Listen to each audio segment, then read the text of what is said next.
we're now going to hit go live. All audio muted, yeah, on your part. Okay. So the stream is now live. So, but you're not on yet. I'll count you. I'll give you a countdown. Okay. You're good to go. Take this off. Please don't look at them. Clowns. We've got clowns and the Peace Park behind us. You're obviously counting the VTs as well, the videos that are playing. Yes. Yeah, that's okay. So just we're all okay. We're all in the same thing. Okay. So Tara, we're going to cut to, you can unmute all audio. Everyone queuing us in the hall, please. You can unmute the audio there if you want. I'll just unmute Tara first. Yeah. So Tara, in 5, 4, 3, 2. Good afternoon. On behalf of Cairde Sligo Arts Festival, the Hawkswell Theatre, Earagail Arts Festival and Exchanges Sligo, I'd like to welcome you all to our panel event today, Uprooted, Who Owns the Story? We're delighted you could join us from wherever you are tuning in today, and a special welcome to all our audiences, our new audiences at Earagail Arts Festival. If you're tuning in and you feel you'd like to ask a question or even just leave a comment, there's a comment section on the sidebar of your screen, and we'll get to these towards the end of the panel event. But we would love to hear your feedback, or even just to hear where you're joining us in from today. So say hi on the sidebar and let us know that you're with us.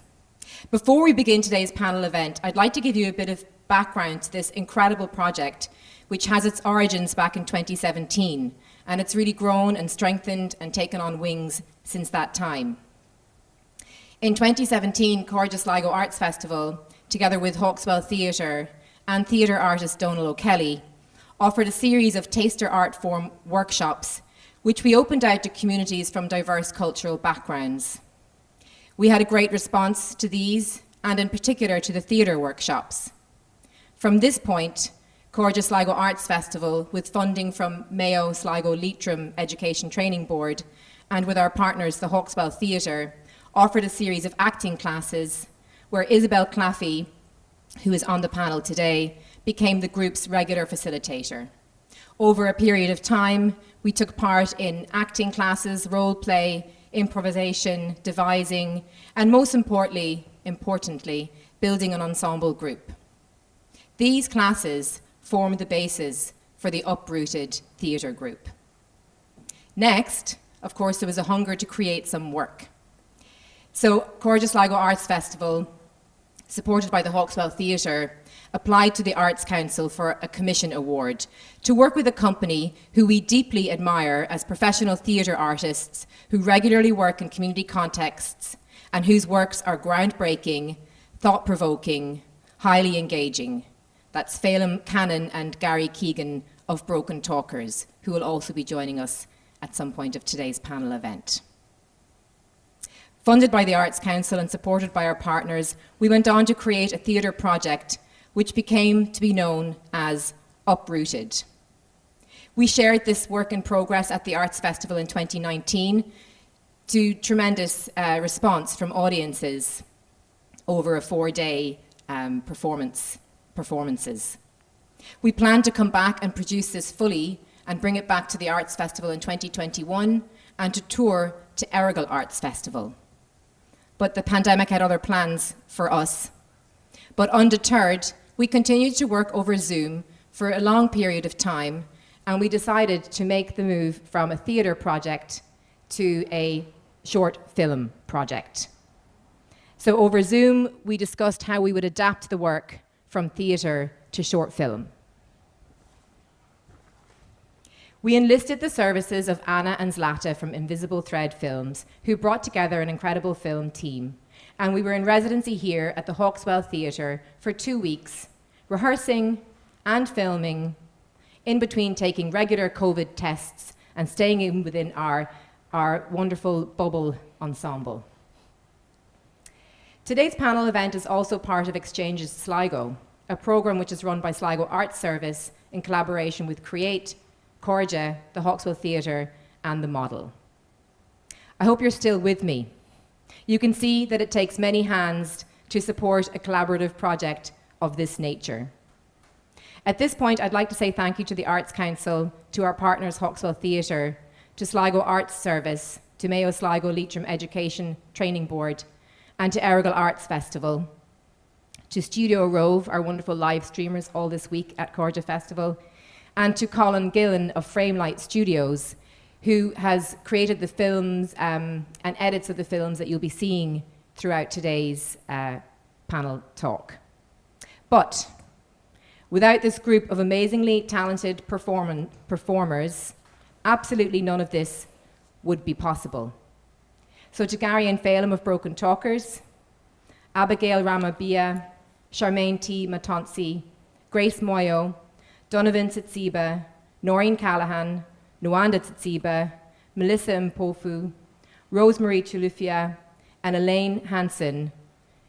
They're incredible, just going from strength to strength. So watch this space.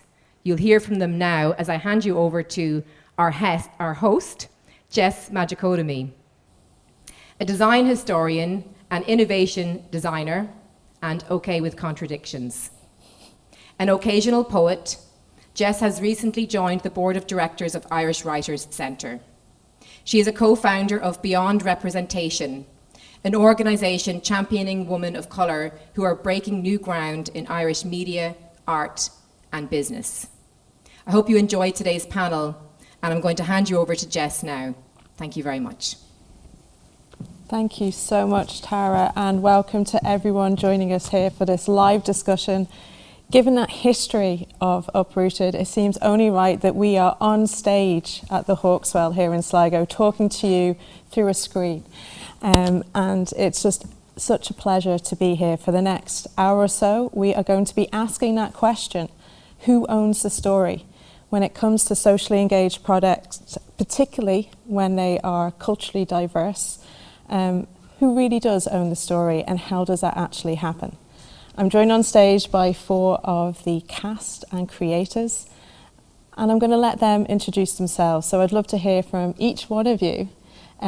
Just tell us a little bit about yourself, and particularly how did you first get involved with Uprooted? Okay, thank you, Jessie. Hi everyone, my name is Charmaine Matonsi. I'm originally from Zimbabwe. I first joined the group in 2018. I was given a leaflet by someone. I felt like they were advertising about the acting classes, so I was like, okay, let me just join and see how it goes. Yeah. Hi, my name is Abigail Ramaabya, and just like Charmaine, it was one of those stories where we got a flyer, we had nothing to do in the summer, so we decided why not take some acting classes, and it became what it is today. Yeah. Hi, I'm Isabel Claffey. I'm an actor, director, and workshop coordinator. I started with the group in September of 2018, initially as a teacher, and worked with the group for months until Gary and Feidlim came on board. And happily, when they came on board, they wanted me to be part of the project. And here we are now, 2.5 years later, still working on it, which is incredible. Hi everyone, my name is Donovan Siziba. I'm originally from Zimbabwe. I've been with the group for about 3 years now, if I'm not mistaken. Just like everyone else, I got to know about the acting classes through a flyer, and just thought, why not? Give it a go, and here we are today. And here we are indeed. And you know, I'm so fascinated. You started with these classes, and it's become this thing known as Uprooted. And I was really struck by that word. It spoke to me in the sense of, what does it mean to call one place home but have your roots in another? And so I'm really curious as to what that word actually means to you. And maybe, Abby, I'll start with you on this one. What does Uprooted mean to you? Uprooted.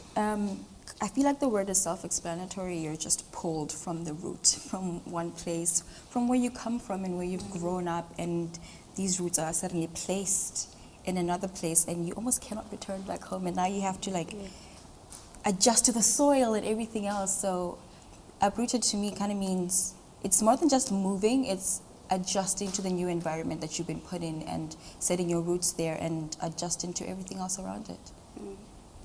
And how this has now evolved into Uprooted, who owns the story? Like, where did that come from? I mean, for me, like, it was like we all come from different places, we all come from different backgrounds, like we all have different experiences. So who can tell my story? Should I tell my story myself or someone else? Because it's all about intention and perspective. Who can tell my story the way I experienced it? That's what it says to me, mostly. Mm-hmm.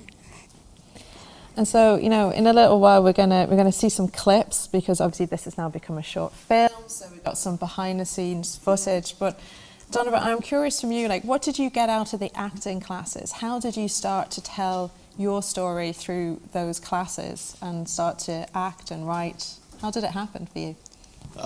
For me, what worked the most, I think it was the regular visits to the classes, acting classes with Easy. That built a lot more of confidence. Well, I haven't reached that bar, but I'm working on it. I'd say confidence. Yeah. And I even witnessed that myself. We had a little warm-up backstage before we came out. Izzy, you were saying that you've done so many goofy things together as a group. Like, is it goofiness? Is that the secret to coming together as an ensemble? I think it is, in a way. I mean, I think that you've all got dirt on each other. You've all seen each other looking particularly stupid and vulnerable, you know. And definitely there's a real basis of trust within vulnerability. That's helped us from those initial classes. I can't believe where we were to where we are now. You know, and that process has to start with a group of people who are willing to allow that of each other and of themselves. Exactly, yeah. And there's obviously so many more people involved than the four of you here on stage, and I think it's so beautiful that we managed to capture some of those voices as well in these short clips. So let's play the first one for you so we can all see how this started to come together. The Uprooted story came about when we were asked to actually come up or write something about what you miss back home. So I had to write whatever according to what we were asked. Individually, we were asked actually to come up with something really relating to back home. So, and then they put the story together. So we started working on that and improving on it until it was staged at the Hawkswell Theatre. When you trust each other, then it means you work well together. So it is important to work as a family. So we are like a family anyway, you know, so to say. So it is very, very important. So this is the longest we've ever worked with one particular group. So I suppose it's a bit of an eye-opener in terms of the benefits of having a really extended period of engagement with one group over a long period of time. And I think that's probably something for us and other collaborative artists to sort of bear in mind, is that the longer engagement leads to, I suppose, greater output, better trust, and a kind of sizable improvement in the quality of the work and the quality of the experience as well, I would say. Well, the subject matter is pretty challenging, the topic that we look at in the piece. And the last kind of 12 to 14 months over COVID, I suppose politically around the world, what's been happening, particularly with Black Lives Matters and other political events that have been taking place over the last kind of 12, 14 months. Because we're all in a WhatsApp group, there was amazing conversations happening on the WhatsApp group. I just think you just need to treat people as people, you know. You know, we're all human, and I think on that basis alone, that's all you need to do. You don't need to go in there with an agenda, you don't need to go in there with a fixed idea. You just need to try and make a connection with another human, and whatever comes from that will be the piece of art that you make. Well, in terms of sharing it with Sligo, the resonance was something I had absolutely no idea would happen. We had 4 shows, I think we did 3 nights and a matinee, and that's all I was thinking about, is get through these, and that's it. throughout the year. Well, in the first couple of weeks, I couldn't walk down Sligo without people stopping to talk. And people I didn't know and wanting to talk deeply about the issues that were raised. Working with the group is very nice. I enjoy it a lot. It can be challenging here and there, but at the end of the day, we're all working towards one thing, and yeah, we always know how to find our way to our feet and have that common ground to work towards one common thing though. Yes, I would like to continue for as long as I live. I don't want to be anywhere else but with Uprooted. I love the relationship that we have created together. We have become family actually. We're no longer a group, we're just family, you know. I feel like there were some things that were quite challenging on the play. In terms of having to act out things that you know do exist and they have happened. So in a way it brings out sort of emotions. Yeah, so yeah. I believe if you are an actress or an actor, you have to cope with different types of roles that you are given, you know, and not take it personally because you're trying to send a message out to someone for them to understand. Trust is really important working in this type of group in a collaborative way, and it would have taken a little bit of time to get there. You know, we kind of built on it through doing the writing pieces and really just being a group and performing for each other. And I think I think we all revealed little bits of our personality through doing that, and through our performances and through what we had written as well. It is really important because, I mean, we've been together about 3 years now, and it's almost taken, I think it took at least a year for us to find that easy place with each other where we could, just be more of ourselves. And that built up, that's kind of getting better all the time. Talking about political issues in this group and being able to do it and being able to trust each other and feel comfortable with each other doing that takes time. I think particularly working with Gary and Feidlim from Brokentalkers, I think that enabled that to happen because they were so good at being totally respectful, just to kind of build the vibe or something. Do you know what I mean? To actually be able to trust each other and respect each other, that we could take risks, I suppose. Yeah, I think for me it's nice working with the group because they help me a lot about if I need ideas how to do my part, when I have to play the part, they help me, right? They don't laugh when I do mistakes, but they'll just help me how to do the play, right? Yeah, the way we cooperate, we work as a team, so the teamwork especially is good. The way we communicate, yeah, that's why my team helped me, yeah.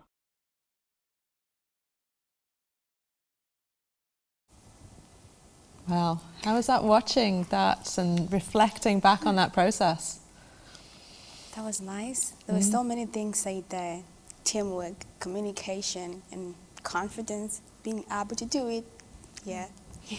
I know, Charmaine, you said that the question that everyone always asks you is like, how? And I'm sorry, but I kind of want to ask that question as well. I mean, there's more than 10 people involved in this. I've read the script. It is beautifully crafted. It is deep. It is like a coherent, one piece of work. How did all those separate voices come in? How did you do that? Yeah, as Abigail mentioned earlier, she said you don't have to build a boundary like a blocking wall. You just have to be vulnerable. You just have to be yourself so you can tell your story and be able to work with the group. as in like, you know, the writing exercises, we were given so many things to write about. Let's say about your family, where you come from. You just had to write the truth in there. And then we, as a group, like we were so used to each other, so we knew so many things. We knew what to do, what to say to each other. It was just so good. Do you think, Abby? Yeah. Well, the other thing that came through, I think, was trust. Yeah. You know, quite a few people said that in that clip, and I'm curious, looking back, and you know, do you recall a moment that was a turning point for you when it came to really establishing that trust as a group? Yeah, I do actually. I think on the night of our first show, or a week before or something like that, as we were preparing, an article came out that kind of put us in the wrong light, and it almost created a divide between the cast, whereas the African crew, or the ones that are living in direct provision, were painted in a way that it was just really wrong, and it made it seem like the other crew, part of the cast, is the one that's saying these things. So it wasn't until the issue was brought out and we talked to each other, and then all the responses, they were understanding, and they're like, this is not us, just to show you guys, this isn't us speaking, it's just, you know, how journalism works. And it was in that moment that we were all like, okay, we're all in this together, and we're gonna fight this together. We're a whole, we're a family, essentially. Yeah.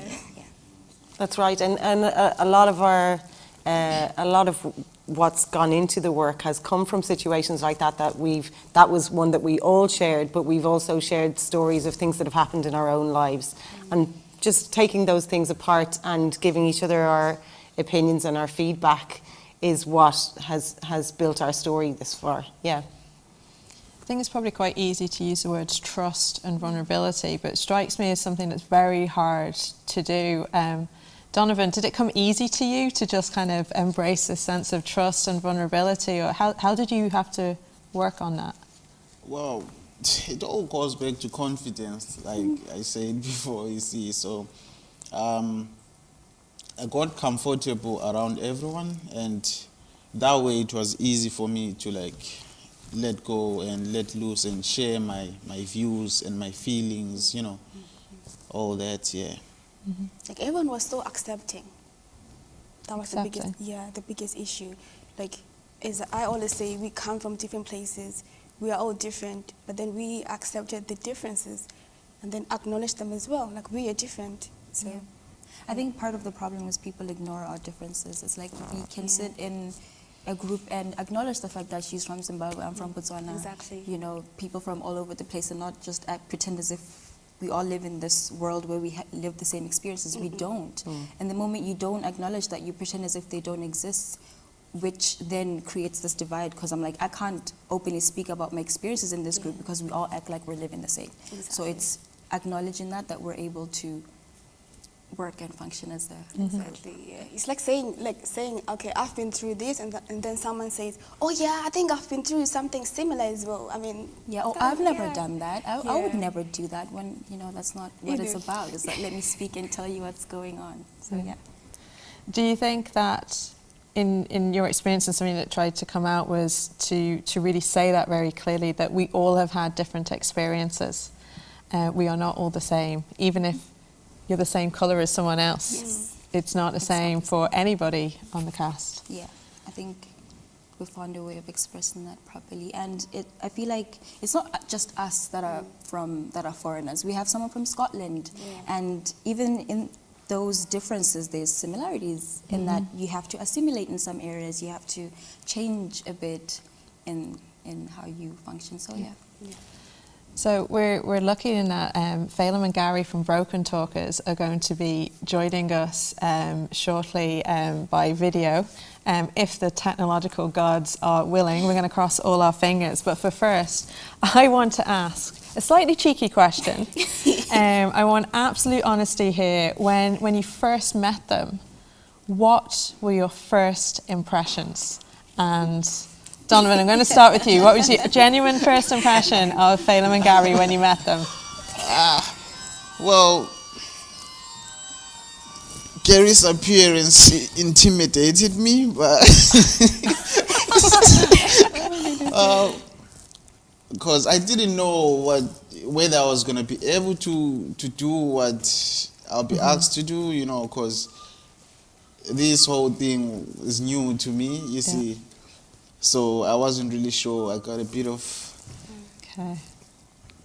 that, but as time went by, well, I adapted and it was fun.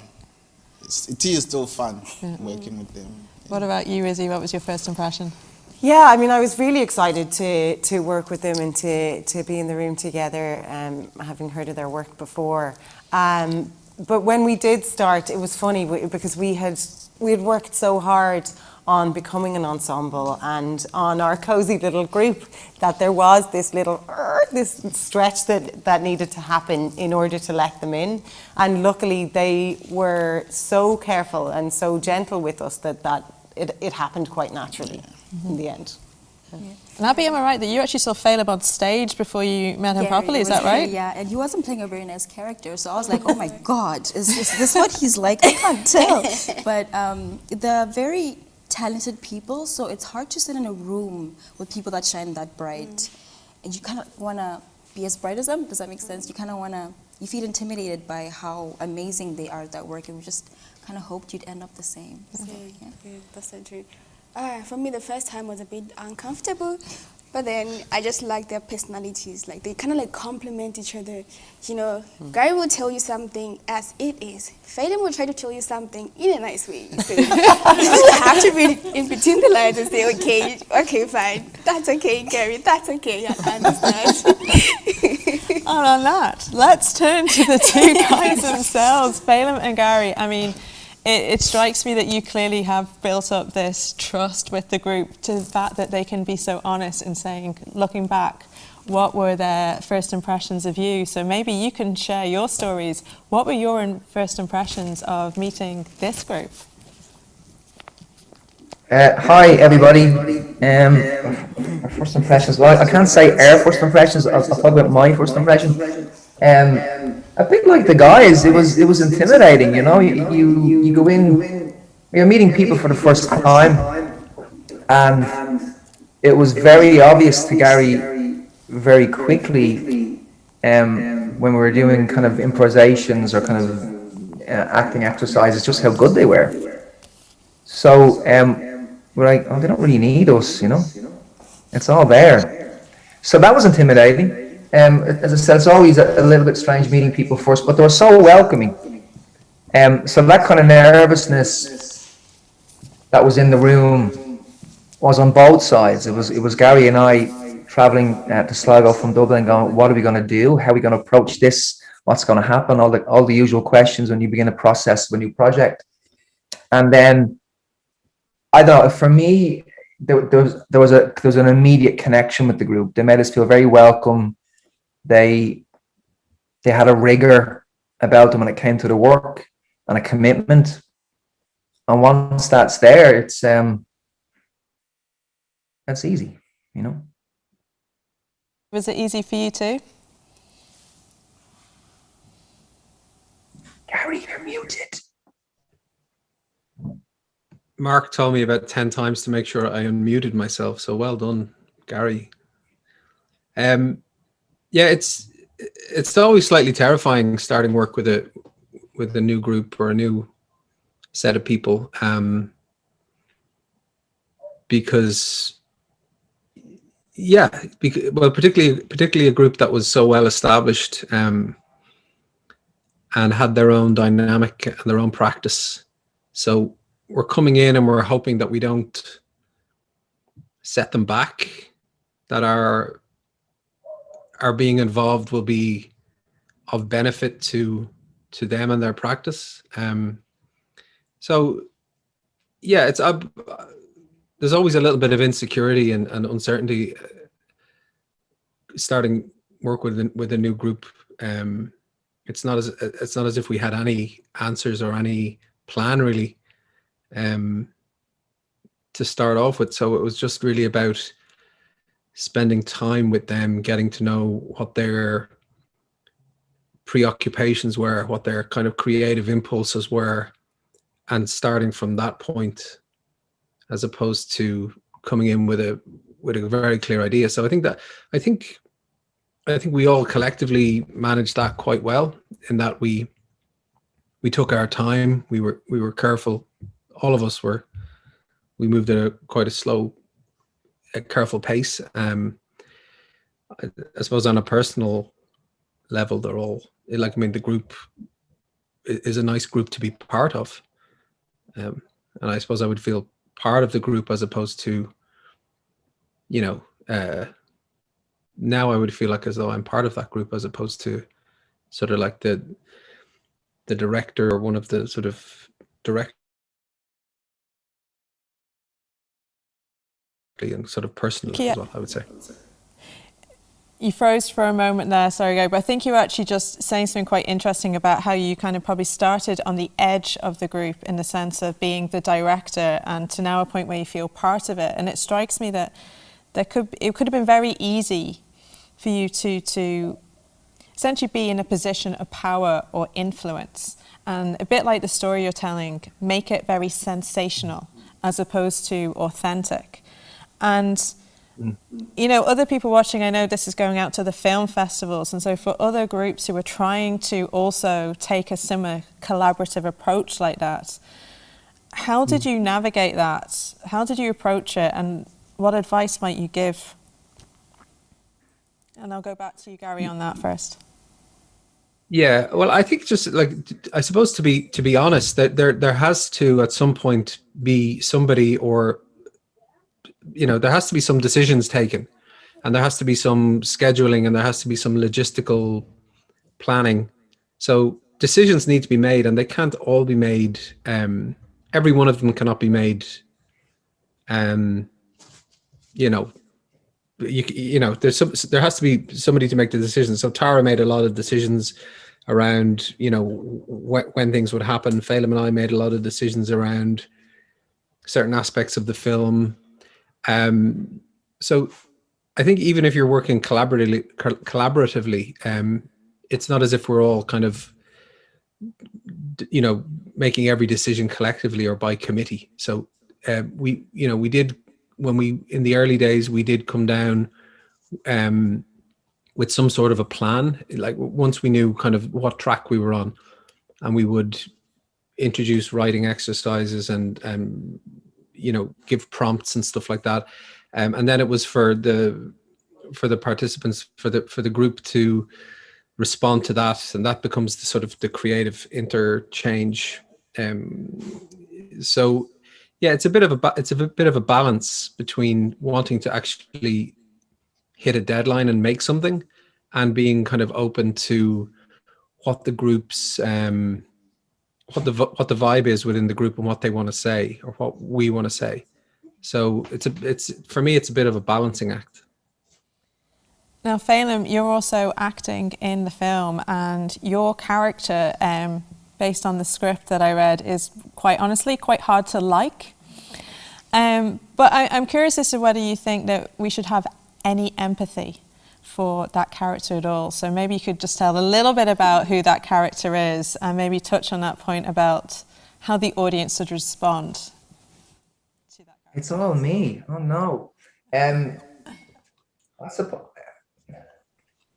I think the roots of that are, Gary and I worked on a project in 2016. We were commissioned to look at Europe in a time of crisis. So we toddled all over to Berlin because that's where the festival was going to be in Munich, but we got access to contacts in a camp in Berlin, in Spandau. And we went there to meet some of the people who were living in this camp. And we arrived there to interview them and see would they be a part of this new project we were working on. And they were like, okay, just so you know, we have a theatre company. We make our own work here. And we're like, okay. And they started to show us some of this amazing work. And again, they said, why are you here? Because we don't really need you here. You are a number of mostly white artists who turn up here, want to interview us, take our stories and leave. And that was the biggest smack in the face for Gary and I as artists, that we've had in a long time. And it really shook us and woke us to think differently about whose stories we work. Point we were working a lot with Irish stories, and this is the first story that we kind of looked out, and we just felt like frauds. So I think that experience has connected and threaded through moving forward for Gary and I making work, but it was something that we spoke to the group about.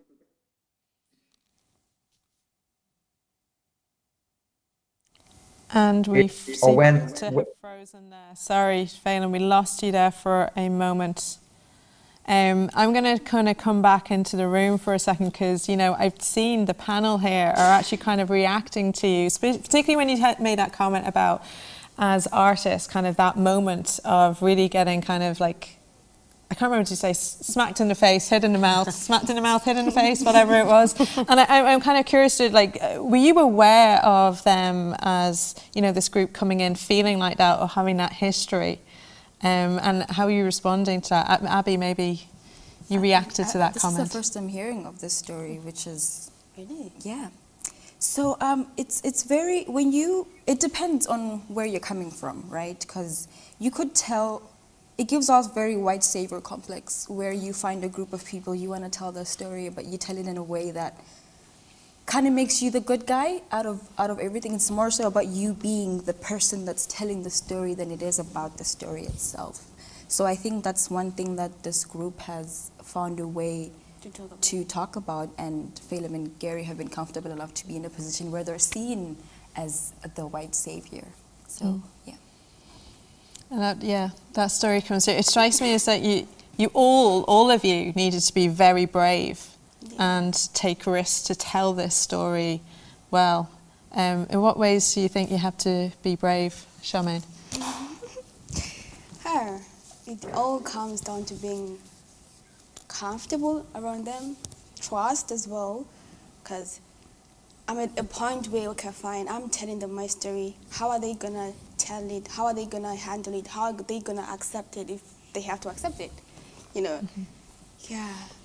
Yeah, and on that point as well, especially when we were working on Zoom throughout the winter and not in the same space as each other and not finishing a workshop and then having a chat, there were definitely times and stories where you'd share something and then you'd come off the Zoom and say, why did I say that? You know, or just feel a little bit vulnerable, or feel a little bit like maybe your story wasn't such a big deal and why would you share that with a group? Or and the nice thing is that actually it's good, it's okay that you did that, and then you move on, and you know, and all of those things are kind of parts of the foundation, and you just forgive yourself and you forgive each other. You always say some things that you didn't plan on saying them. You know, like just like let go and start saying things you didn't plan on sharing to the group. It's like letting out your secrets.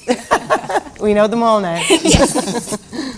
So we're going to watch another clip in a moment, but before we do, just to go back to Feidlim and Gary, I'd love to hear just very briefly, like, what are your ambitions for this piece? What do you hope will happen with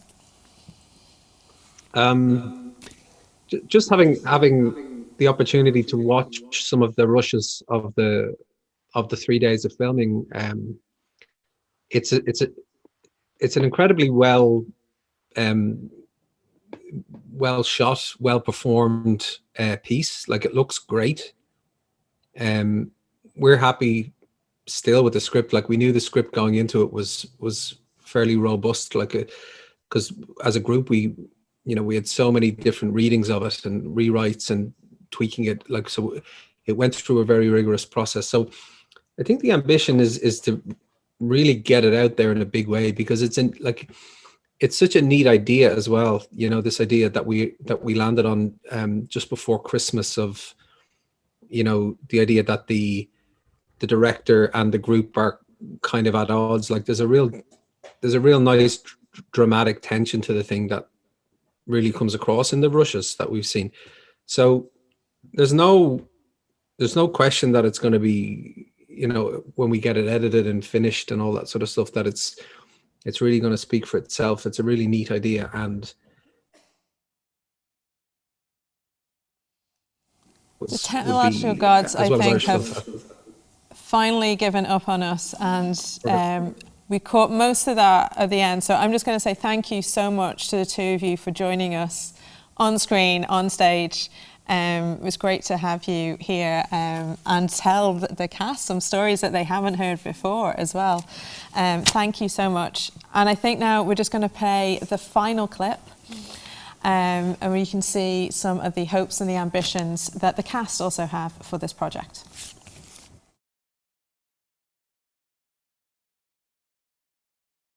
My hopes for this piece of work, particularly with the short film, is that it will get to be viewed by loads of people at film festivals or online or somewhere else, I don't know, out there in the big wide filmy world. But more so that people actually hear the message, you know, that they see what it's about, and that they maybe confront their own issues around how they feel about different races and about black people, and that they would maybe think about their attitudes. We're excited. We want to be ambitious. We want as many people on the planet to see the film. We think it's an important piece of work. I mean, the cast are just, I mean, they're absolutely fantastic. Like, it's so impressive. So we should be ambitious. You know, we set out to try and make a piece of art that would be of a high caliber. I think we're going to get there, and it's about as many people seeing it as possible. I would say as well, just in terms of the ambition, I suppose, for the project broadly, and you know, the film specifically, is that I suppose the people that worked with us on it, the cast, that they do, you know, when they watch it, you know, that they see themselves, you know, they see their hand in it, like, you know what I mean? They see that it's their work. I think we've been incredibly fortunate, actually, with the quality of the film crew as well, like, and their vibe, you know, their demeanour. It's perfect for this group. They're quiet, they're polite, they're respectful. Yeah, it's always a risk, you know, when you bring other people in, particularly to a tight-knit group. But then saying that, we did a stage reading of Uprooted, the stage play in 2019 to an audience. We had other people involved in that. So the group were used to other people being invited in. And I think the group were confident with the content, and they knew that there was something there and it was theirs, and there was a confidence around that. So I think they were like, no matter who comes in here, this is ours, this is who we are, and we're okay. I just got off the stage where Feidlim gave me one note and Gary gave me another note, and you're just like, okay, let's just go with this. It's fun, rather than, oh my God, there's two people giving me two different notes. So we've had fun. We've created some incredible work that already has resonated throughout Sligo, and I think this film is going to resonate much, much further than Sligo. And we have really created a group who love one another and miss one another when we're not seeing one another, and have stuck it through Zoom all through COVID. My hope for this film really is to see it breaking grounds, taking new heights. Well, no limits, really. My wish is for it to go as far as it can. That's my wish. The one message will be discrimination. Do not discriminate. Do not discriminate. That's it. I hope the film gets recognition. I hope we get the chance to perform in other cities, other counties, wherever, and being recognized all over the world, all over Ireland as a whole. Yes. I think the most important message from the film is not, on my side, is not judging people from where they come from what they've been through, or whatever they've faced in their lives. We are doing another film. The film, I'm sure everyone will be shocked about what is going to be happening, right? Yeah, but I'm just hopefully everyone will get the sense of the film, and hope everyone won't take it personal, will learn a lot from that film.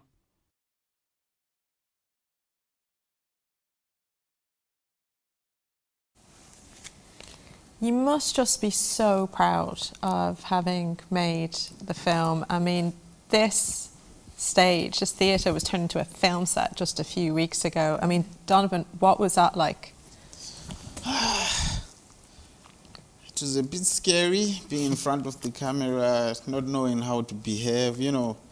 Sometimes you'd find yourself just following the camera around, you know, first time experience, and well, you eventually get used to it because there's a lot of repeating a lot of things, same thing being done over and over again. Be exhausted, but it's fun. Most of it all, it was a fun experience. I mean, we got to enjoy ourselves, and I miss the guys. I mean, I feel like the first week it was a bit hard because we were finding it hard to learn the lines. It was a new thing, so everything was a bit hard. But I remember saying it to Abigail and Grace that, like, guys, I know we're struggling now, but I have faith that we're gonna make it. Like, for some reason, I know, like, when we are filming, we're just gonna do it. And then when we were doing it, we kept like telling ourselves, guys, let's do this. We have to do this. We have to. Like, it's ours. Let's do it. So we were like helping each other throughout. For me, the theatre show that we did here was my first ever, and it allowed me to get into the world of acting. And so that introduced me to film, and for it to all come back felt like a full circle moment for me, because it's like, oh, I did this theatre show and now we're filming it, and now it's a whole new world and it's all fitting in together. It felt really good that we're all doing it together as an experience. And Izzy, how would you describe the film to somebody watching? Because there's a few questions coming in, you know, is it a documentary or is it a narrative? How is it different to the theatrical play? So how would you describe it to people? That's hard. It's a story. And I suppose what we've done and what Gary and Feidlim have done is a situation based on lots of common experiences, and allowed us as a group who know and trust each other really well to pull on that and test that in a way so that people can look at it and maybe see themselves in one or other of the characters and ask themselves. Yeah, but definitely. Find it hard to make decisions. Well, like, honestly, we've got people who've called in from South Africa. Hello to Mary Rose, watching from South Africa. Sharon from Letterkenny. Also, I've been asked to give a shout out to Amir Abu Al-Rab, Innocent Maposa, Neo Gilson. Sky Cladder says, well done, can't wait to see the film. Like, so many people seem to be very excited for this. And so I'd love to ask each of you, when someone goes and sees the film, this work that you have all created together, how do you want them to feel at the end? Donovan, I'm going to start with you. Well, with me, I can't really say much about that. I'd like for them to enjoy it and have an idea of what other people are going through out there, at least be nice when you're meeting new people, because you don't know their stories, you know. Just that. Enjoy the film. Yeah, I think I'd like people to be honest with themselves about what they see, about how that makes them feel, and whether they see themselves there, and you know, ask the questions and listen to the answers, you know. Yeah, I feel like it's a very confrontational film, and there's going to be a lot of discomfort, but I hope people are able to sit in that discomfort and reflect, and it isn't until they do that we'll see change. And I hope people just are open to the message. Yeah. Thank you. Yeah, for me, I would just say, like, try to put yourself in those shoes. Try to imagine the situation. Try to imagine what those people are going through. What if it's you? And at the same time, if you have a question, ask the question. Don't assume things. Just don't assume things. Ask questions, get answers. I mean, there are a lot of things that I don't know, but I just try to ask. So don't assume things you don't know. Yeah, and be ready for the answer when you get it. Yeah. You spoke a little bit earlier about kind of defensiveness, that, you know, perhaps some people might feel defensive. Is that what you meant almost when that it could be a confrontational film, that people might feel defensive? Yeah, they might feel defensive, be like, well, but I don't do that. I personally have never done that to anyone, but that's not the point. The moment we remove our personal self from the situation, the more we can learn, because it's not about you being a good person. Because the moment you tell someone, no, keep quiet, you need to know first that I'm not a person that would do that. You're closing their voices, you're shutting them down, let them finish, and then you should know that they know. Do you get what I mean? Like, if you're not racist and you're around people of color around you, they already know that you're not racist. That's why they're with you. So when they come to you with these stories, don't be like, oh, is it me? I've never done that. Just be like, oh, this is what you're going through, and be a true ally. That's what allyship means. It's just, it's uncomfortable. Just sit in the discomfort. It'll get better, I'm sure. I suppose in some way we started by asking that question of who owns the story. And I wonder if now you've created this and it kind of goes out there into the world, is it even your story anymore? Is it now the audience's story? How does that, do you feel comfortable with that? I honestly do. Yeah, I mean, yeah, I do. You do? I have a little hope in humanity. So. Hope in humanity. What a lovely sentiment to think about. Izzy, you were going to say? Yeah, I mean, you know, it's interesting to think about that, and the thing is, once you put it out there, you just have to let it be what it will be, and if people have opinions and questions, then you know, by nature of the whole project, we have to listen to them as well, you know. Yeah, exactly. Yeah. Donovan, it's out there. It will be out there very soon. You're okay with this? Yeah, I'm 100% okay with this. Yeah. I'm actually happy about that. Let them watch it, let them enjoy it, and let them share their opinions, and let's hope things will change for the better. Yeah. I mean, that's the goal. That's the goal. That is the goal. Yeah.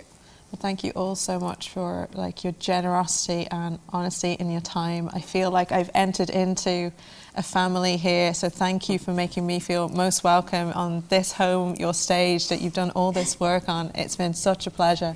And I know to wrap up that we're going to invite Tara back out just to say a few last words to close. Thank you so much, Tara. Yeah, thank you very much to our wonderful panellists and to Jess, Majekodunmi. Thank you so much for coming to Sligo and being here with us and becoming a part of the family now. Jess, you're a wonderful family now. Thank you everyone for tuning in. Thank you again to Studio Rove for our live stream, to Gary and Feidlim of Brokentalkers, to the rest of our cast who you can't see but who are in the room with us here today. And you're all amazing. Thanks very, very much. We're all looking forward to the premiere of this film. It's definitely true to say that this work is going to continue, and it's grown in a way quite organically, and it's getting stronger all the time. So the film is next, and where we'll go after that, who knows, right? So if you want to hear more about what's happening with Uprooted, sign up to the festival's website, to our newsletter, cairdeFestival.com. Follow us on Facebook or follow us on Instagram and Twitter, and you will be updated about what are the next steps for this incredible project. While we have you, there's another incredible project starting on Cairde Festival in just a minute, I think, or it's just started. The result of an artist residency which has been supported by Cairde Sligo Arts Festival and the Hawkswell Theatre.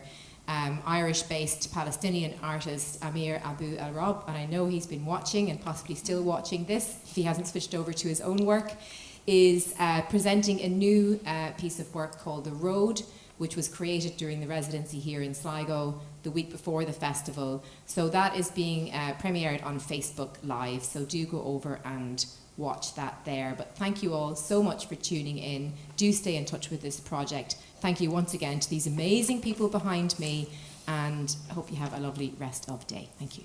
And thanks to you, Tara. Thank you, Tara.